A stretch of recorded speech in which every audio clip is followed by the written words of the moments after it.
I guess I could say a fuck it moment I had was maybe 5, 6 years ago when I decided to do this album.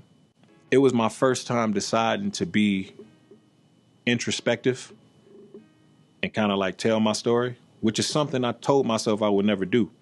Like when I got into the game coming out of the open mic, I was coming straight out of the Ebony Showcase. Marshall pretty much took me and threw me into the game before I even really knew how to write a song.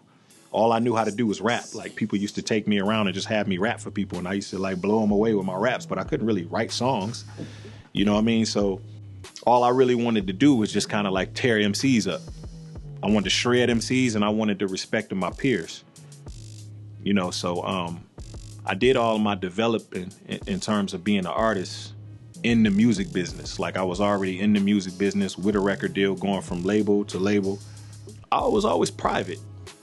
You know, like I never really cared to share, you know, none of my personal business at all. I got sober and I started going to therapy, and I started getting, like I told you earlier, like I started wanting to like express myself through music because I liked the way that I felt leaving therapy and talking about. I started liking the way I feel, and I started liking the way that it felt to feel like I was like helping people. You know, like my original go-to whenever I sat down to write a rhyme, I pulled a gun out. You know what I'm saying? Like that was like my original go-to. It's like open mic shit. You know what I'm saying? So it's like once I started, you know, kind of talking about my sobriety and shit like that, I started feeling like I was helping people. Then I started feeling good about saying something good, put something good into the universe lyrically, you know? So I had like this fuck it moment where it was like, yo, you know what? I'm getting all these memories.